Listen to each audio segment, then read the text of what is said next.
Meus irmãos, abramos nossas Bíblias no 5º livro de Moisés, chamado Deuteronômio, no capítulo de número 5, e ouçamos a leitura do versículo 18.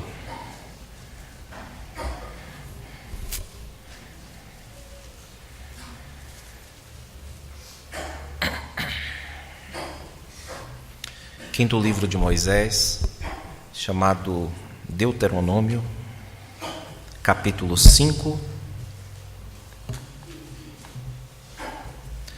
versículo 18.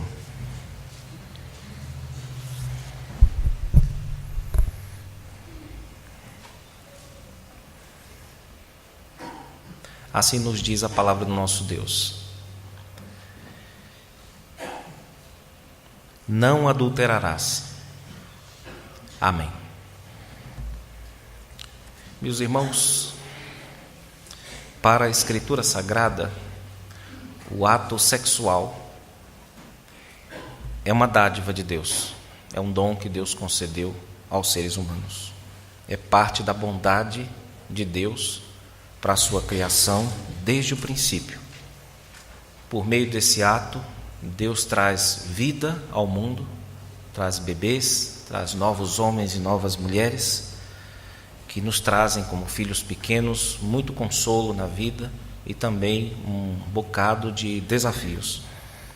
A Bíblia também legitima o sexo, o ato sexual, como sendo relacional e também deleitoso.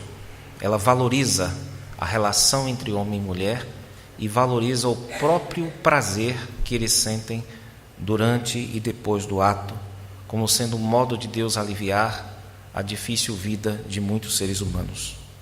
Tudo isso, é claro, dentro de uma relação que é chamada de casamento, que é um contrato de fidelidade feito por um casal, um contrato que é vitalício, pelo menos idealmente deve ser. Por contrato, eu quero dizer algo que foi escrito ou feito para ser cumprido. Porque as pessoas que consideram, ou quem despreza o contrato de casamento como sendo, entre aspas, uma mera formalidade, não sabe o que significa casamento. E é certo também dizer que não sabe o que significa contrato, porque o que está suposto num contrato é que ele é escrito para ser cumprido de acordo com seus termos. O casamento tem uma origem divina, irmãos, e foi um presente de Deus para o suprimento da solidão do ser humano, no caso representado pelo homem. A parte do homem nessa invenção, nessa criação, melhor dizendo, de Deus, foi dormir profundamente e também sofrer ferimentos profundos, provavelmente feitos pelo próprio Deus, que da operação retirou costela e dela fez uma esposa para o homem, irmãos. Tudo mais veio de Deus. O homem, portanto, foi passivo na criação do casamento, e isso explica a surpresa do homem ao ter acordado e feito aquela que é considerada a primeira, pelo menos, estrutura poética da Escritura, aquela exclamação que ele falou acerca da mulher, que para ele foi uma grande surpresa, e de fato o texto de Gênesis diz que Deus lhe a trouxe, como se estivesse realmente querendo fazer uma grande surpresa ao homem, irmãos. E Moisés, no livro de Gênesis, diz que a essência desse acontecimento se repete todas as vezes que um homem deixa pai e mãe e se une à sua mulher. Essencialmente, essa história se repete na vida de cada homem que, dentro do pacto, num contexto do pacto, se une à sua esposa.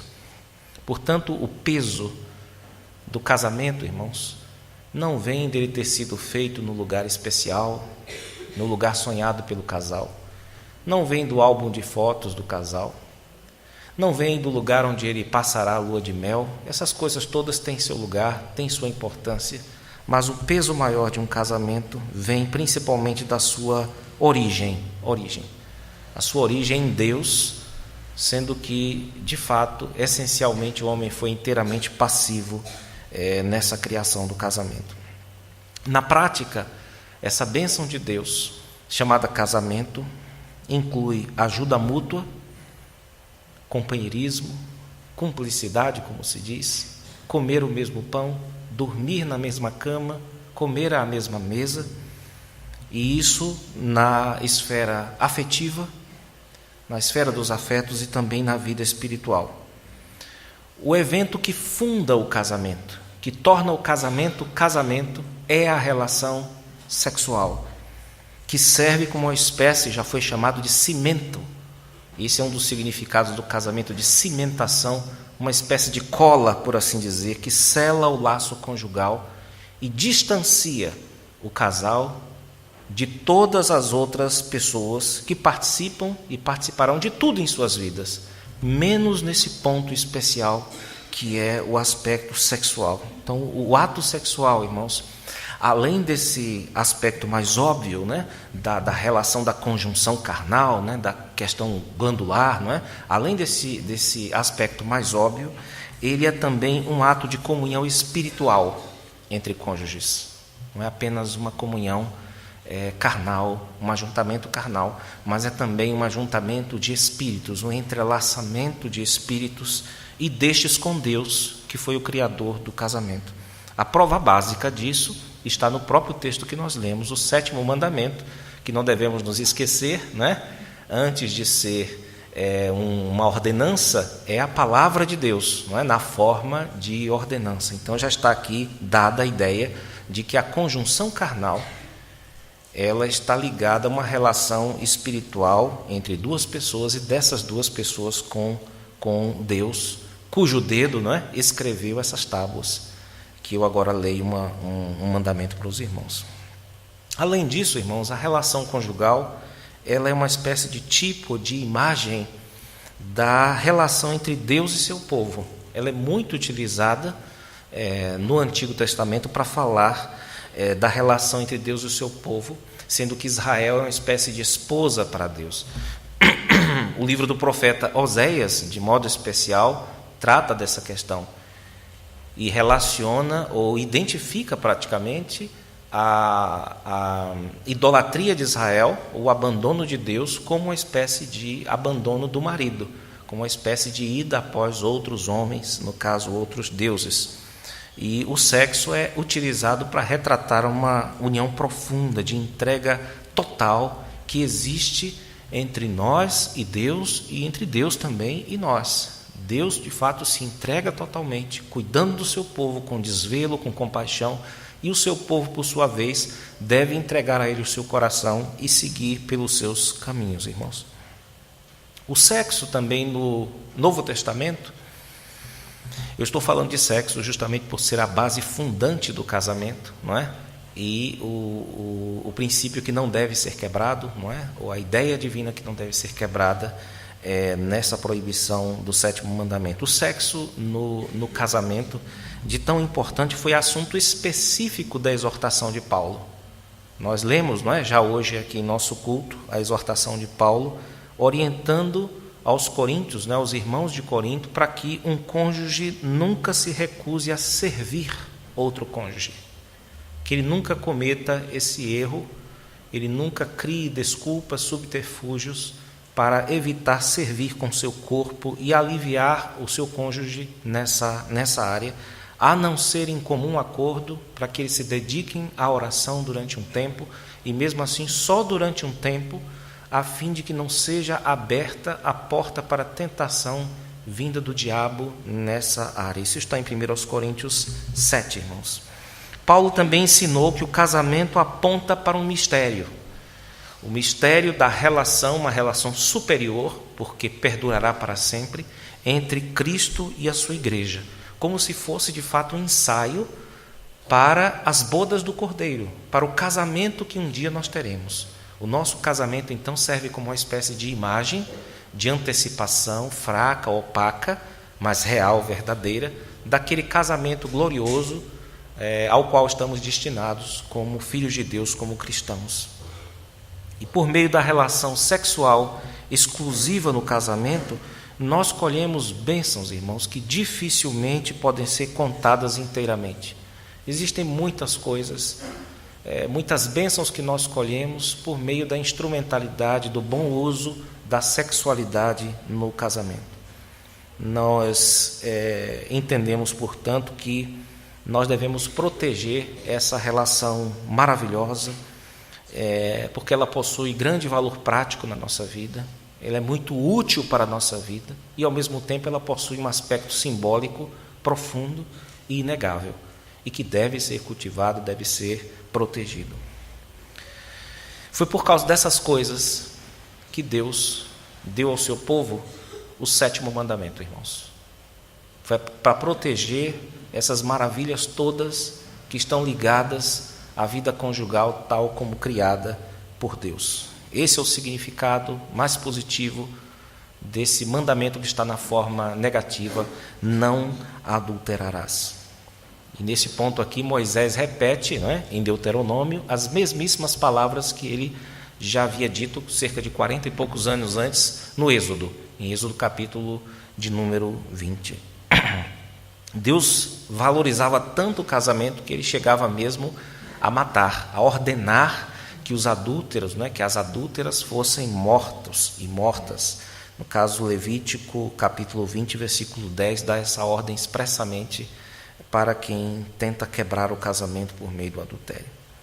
O 7º mandamento, os irmãos perceberam, só tem 2 palavras, e ele não responde a questões específicas, mas nos dá uma direção básica para a vida, uma direção fundamental acerca do assunto do casamento. No entanto, irmãos, as Escrituras, em outros pontos, como nós temos visto, elas esclarecem muitos detalhes. Eu devo mencionar, de modo especial, o ensino do nosso Senhor, que nós, inclusive, já vimos há alguns domingos, que deixou clara também a relação entre sexualidade e espiritualidade. Ele deixou muito claro isso quando ele interpretou este mandamento, irmãos. E também, é claro, levando em conta a confiança que devemos ter na graça dele, as bem-aventuranças, deixando claro que isso é fruto da graça de Deus, não é um mero legalismo, mas é algo que deve nos levar a depender mais de Cristo. E uma das coisas que ele fez, basicamente, com esse mandamento, ao interpretá-lo, é que ele estava cuidando dos seus discípulos, ele estava guardando os seus discípulos de dores profundas pelas quais eles passariam se desobedecessem a este mandamento, irmãos. E primeiro ele ensina, basicamente, a nós controlarmos especialmente os pensamentos e a imaginação, ou seja, a deslocar o assunto do sexo, da relação entre corpos, para aquilo que acontece no nosso coração e procurar tratar o quanto antes de qualquer tipo de questão que se insurge em nosso coração contra essa instituição criada por Deus.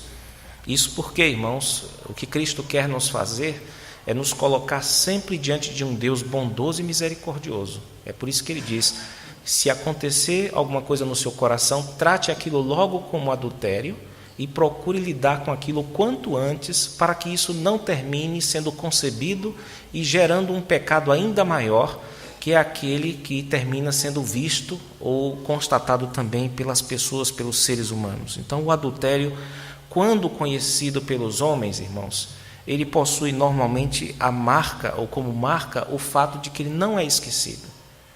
Ele não é esquecido.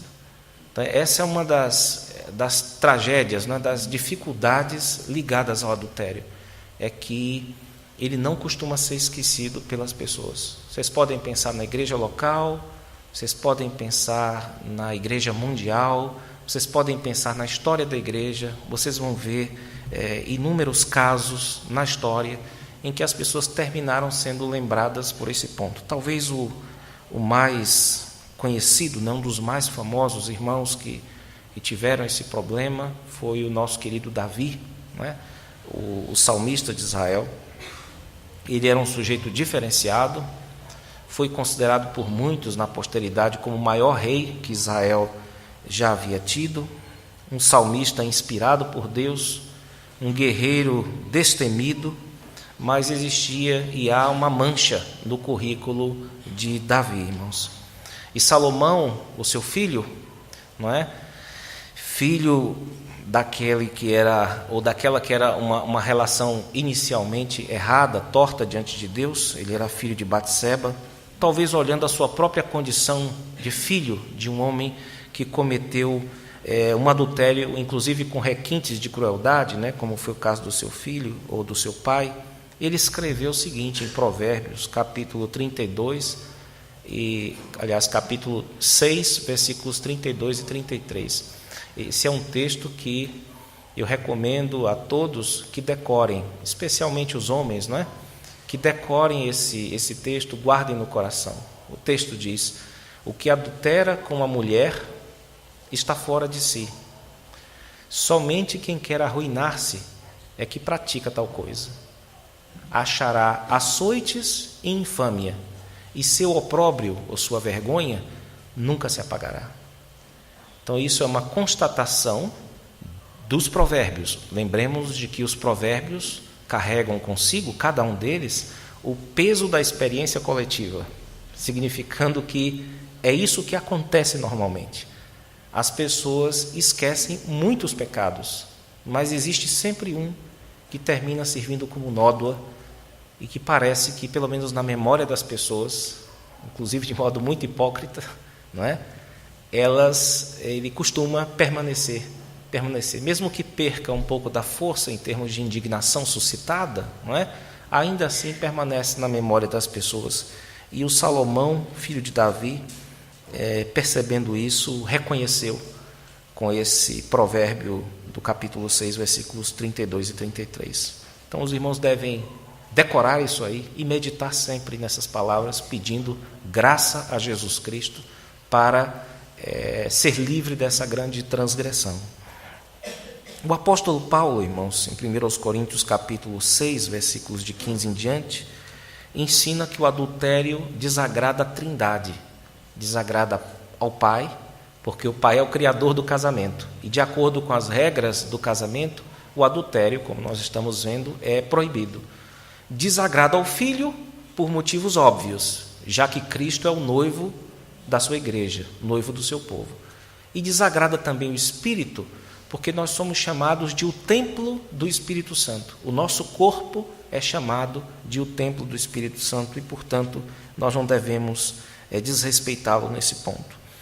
O apóstolo João, em Apocalipse, ele nos diz, irmãos, ou ele compara o povo do mundo a uma grande prostituta. Mas ele compara o povo de Deus, e de fato o chama assim, de a noiva pura do Cordeiro, que está aguardando os dias para se casar, para a sua união definitiva com o Filho de Deus, com Jesus Cristo. Então, tudo isso eu estou dizendo para mostrar que o casamento não é apenas uma união entre duas pessoas.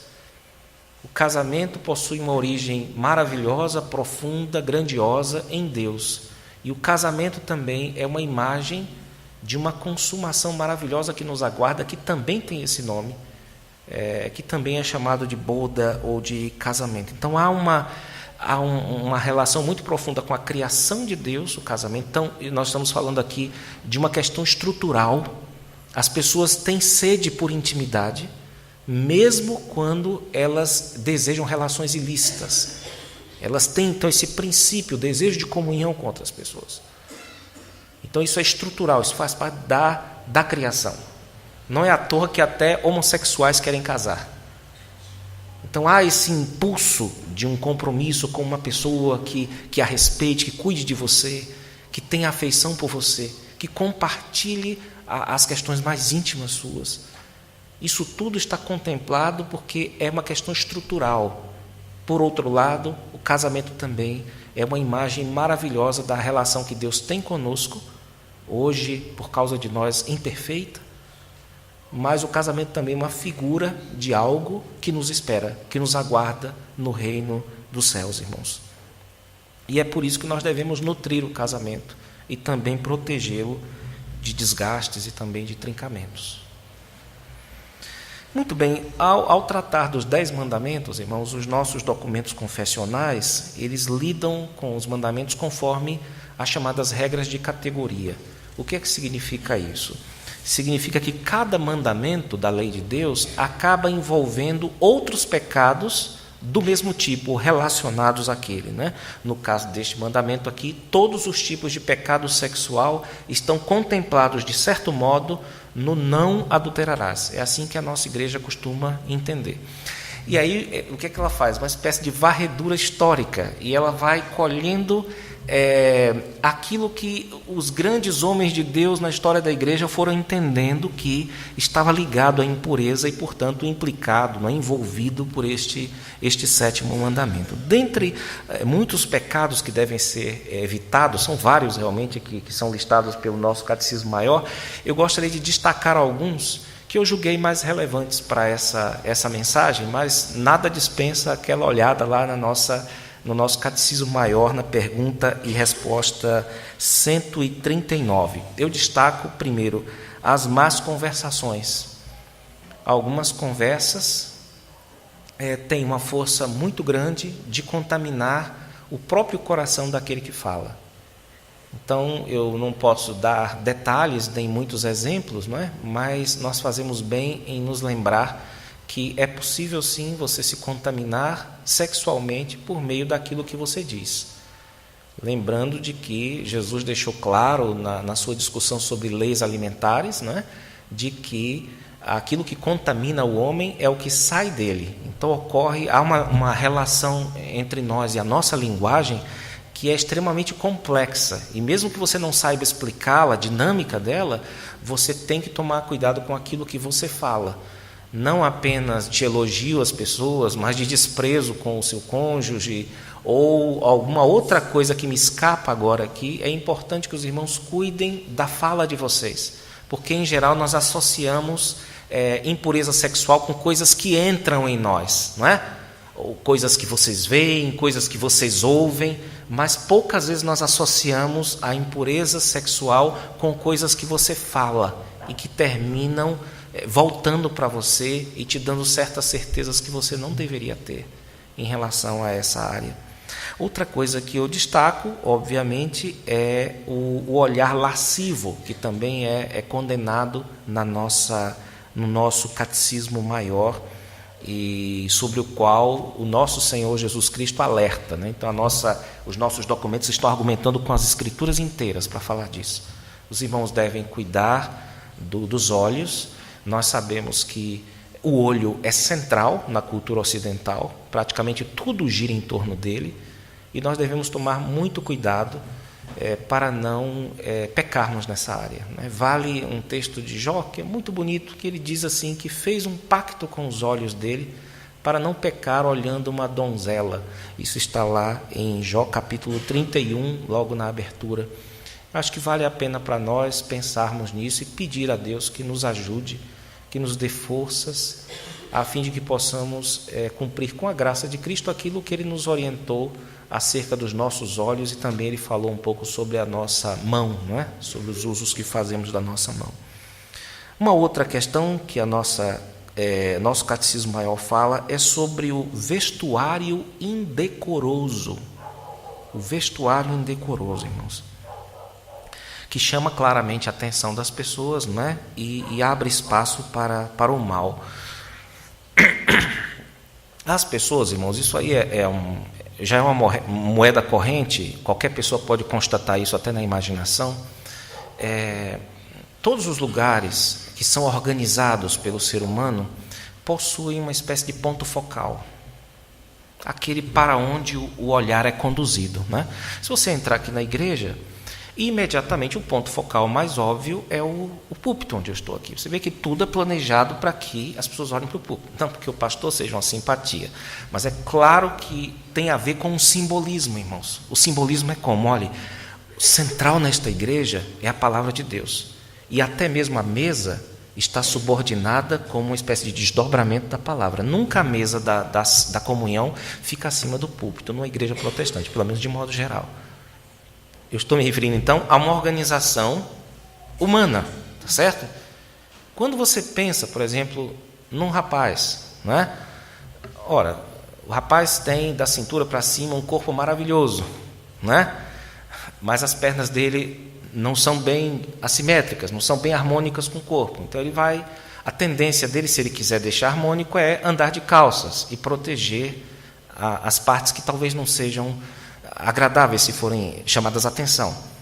Então ele vai e mostra aquela parte que naturalmente as pessoas vão dirigir seu olhar quando olharem para ele. A mesma coisa é uma mulher, não é? Ela certamente não vai destacar uma parte do seu corpo que lhe é desagradável, que ela imagina que seja desagradável para as pessoas. Então, normalmente o que ela faz é investir com decotes ou com transparências em partes do corpo que naturalmente atraiam o olhar das pessoas. Eu estou me referindo de modo geral, não é? Com isso, irmãos, nós devemos tomar muito cuidado, não é? Porque essa é uma relação complexa, não é? Porque o problema pode estar nos olhos do observador. Isso é verdade.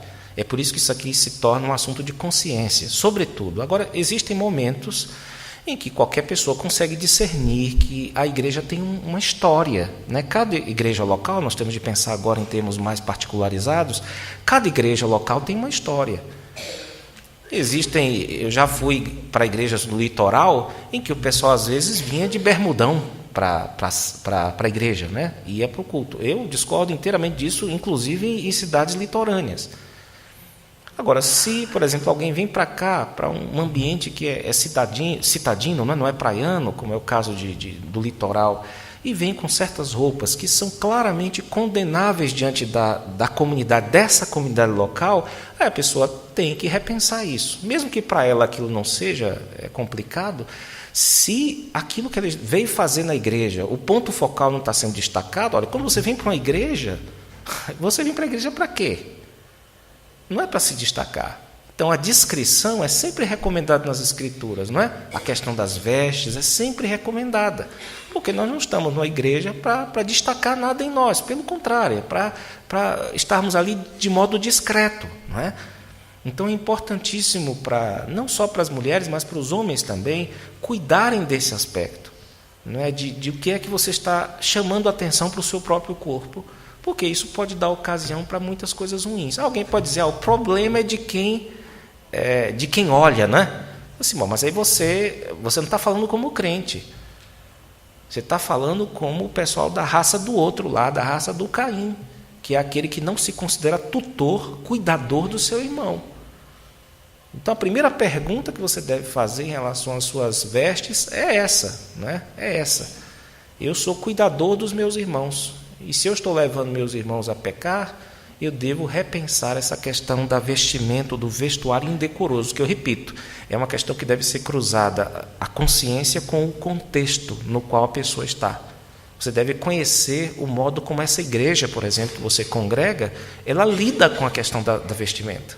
Existem igrejas que têm sérios problemas nessa área, tiveram sérios problemas nessa área, que deram ocasião para muitos pecados, e que, às vezes, a pessoa não sabe quando vem para cá. Então, seria importante também que você levasse em consideração isso como estando dentro do escopo, do alcance deste mandamento, irmãos. A outra questão é o retardo indevido do casamento. Olha que coisa interessante, né?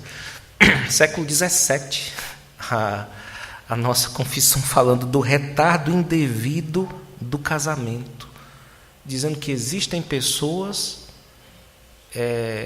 que deixam o casamento para mais tarde e ficam namorando. Só que, quanto mais você namora com alguém, se você ama de fato aquela pessoa, você tem sede por intimidade com ela. É como diz o velho Vinícius, né? Quem ama quer estar perto, se longe, e mais perto, se perto. Isso é verdade. Você quer ficar cada vez mais perto da pessoa que você ama. Agora, tem gente que namora 3, 4, 5, 6, 7, 10 anos. Olha, em princípio, dá para fazer isso, não é? Agora, é necessário tomar cuidado, é isso que a nossa confissão está dizendo.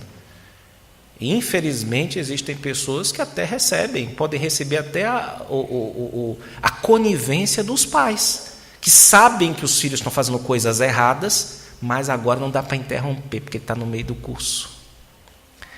E aí ele vai ficar sem emprego e vai beliscar a minha aposentadoria. Então, vou deixar que essa pessoa, esse menino meu, vou fingir que eu não estou vendo nada, tá certo? Vou fingir que não está acontecendo comigo e simplesmente vou deixar acontecer.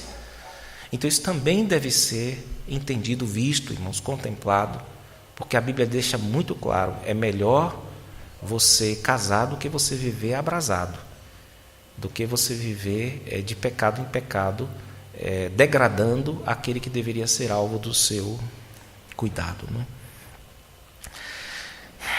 Uma outra coisa interessantíssima é que o nosso Catecismo Maior diz para nós tomarmos cuidado com gravuras. É o século XVII, gravura são imagens, né? Imagens é o que eles tinham na época, tá certo? Era o que de mais avançado tinha para conter uma história. Se vocês atualizarem isso, vocês vão encontrar uma palavrinha, né, para atualizar imagem hoje. É cinema. Cinema. Porque o que é cinema? Cinema vem de uma palavrinha grega que é kinema, que significa movimento. Nada mais é o cinema do que imagens, né, postas juntas uma da outra, que você puxa, tem aquela brincadeirinha do caderno, né, que você faz as imagens se movimentarem. Antes, o cinema, o que trazia uma narrativa, um enredo, eram as imagens. Até hoje você tem um crítico de arte, alguém que vai explicar uma imagem, aquilo é uma viagem, né, que você faz, e de fato era aquilo, era o filme da época. Então, se nós pudermos atualizar isso, a ideia de gravura, nós devemos pensar bem nos filmes, irmãos, que nós assistimos. E lembrar que a maioria, quase que esmagadora, dos diretores de cinema são revolucionários. Trocando em miúdos, eles não estão nem aí para o seu casamento, eles querem bagunçar mesmo. Então, essa coisa de você pegar um baldão de pipoca, ficar na Netflix lá naqueles, faltam 9 segundos para começar de novo, né? 8, 7, 6, e você passa lá uma tarde, uma noite, um feriadão todo, tome muito cuidado, porque a Bíblia diz que você tem que aprender a digerir, a sua mente deve ter vários filtros, e não dá para você filtrar tanta coisa no momento só. Esses diretores, irmãos, eles passam 2, 3 anos produzindo um filme, com um pequeno exército perto deles. Se você já assistiu um making-of de um filme, aquela parte que se faz por trás dos bastidores, é um exército de pessoas pensando para atingir você em cheio, por meio do slow motion, né, da câmera lenta, para te dar uma noção exata do tempo que eles querem alcançar, do close, para dar uma noção exata do espaço que eles querem alcançar em você. Tudo isso é pensado, irmãos. E não poucas vezes vocês engolem muitos conceitos ruins junto com a pipoca e o refrigerante. Por quê? Porque a Bíblia diz, lembra de Filipenses 4:9, né? Tudo que for puro, respeitável, amável, de boa fama, tudo isso tem que ocupar o vosso pensamento. Vocês têm que ter um filtro mental enorme vindo da palavra de Deus. Mas não dá para você pegar um volume tão grande desse aí e não deixar passar nada. Até porque quando a gente está na frente da televisão, nós tendemos a ficar mais acríticos, porque o meio, não é? Ele carrega essa ideia de uma distração, de um momento de relaxamento. Mas nós não temos autorização da Escritura para ter qualquer tipo de relaxamento que não seja ativo, no sentido do seu caráter crítico. Então isso é muito interessante também quando nós pensamos no nosso dia a dia esse conceito de gravuras, né? Lembremos dos filtros de Filipenses 4:9.